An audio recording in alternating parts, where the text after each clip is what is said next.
Number 6, what is the name of the ionic compound N sub 2, O sub 7? Enter the name in all lowercase letters with no spaces after the names. This is, oh, okay. Sorry, I'm just discovering this now. It says, what is the name of the molecular compound? Molecular compound. Because a molecular compound is made out of two nonmetals, two or more nonmetals. And remember, the nonmetals on the periodic table are the elements that are to the right of the metalloids, and the metalloids are the ones in sort of pinkish red here. But the nonmetals are up here, and then we have one other nonmetal, hydrogen.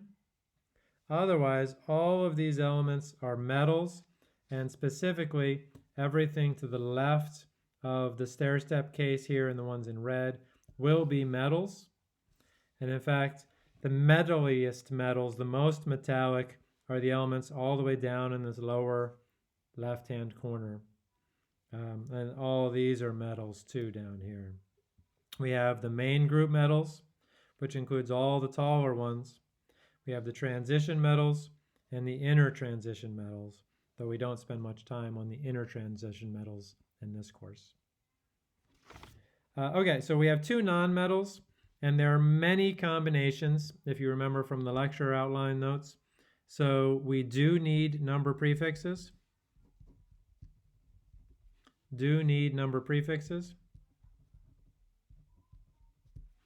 And the number prefix for 2 is di.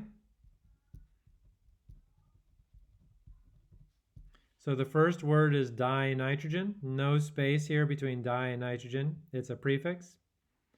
And 7 is hepta. But it's oxide, so when you have an A and an O, you take the A away, so I'm going to just call this heptoxide. And I can't remember actually, so you may be able to put in either of them. But this is the one, the top one, heptoxide, is much more common. And I would say this is not very accepted at all. So I would not put that one in.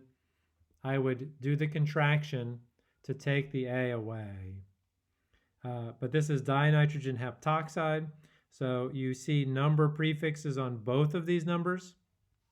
And you see that the element name is right here, while the oxide is the element root, like ox with an IDE ending. Yeah. So all these have, the second element always has an IDE ending or suffix. And for this one, it's the name of the element.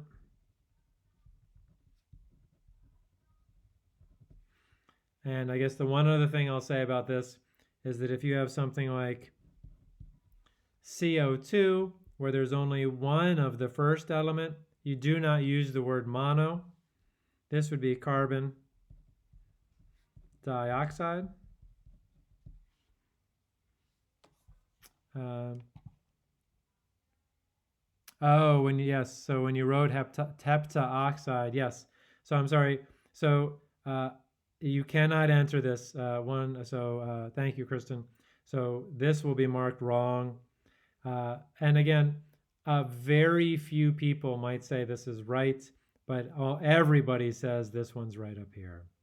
So whenever you have an A and an O, or an O and an O, then the first of those letters gets taken away. It's called a contraction. Anyway, so the last one, so let's do another example. CO is carbon monoxide.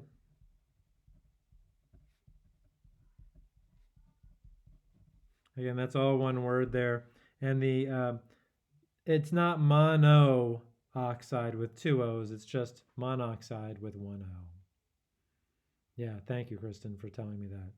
I went back and forth over the summer about making that, and it looks like I decided not to enter in a second name. Any questions about this or other comments?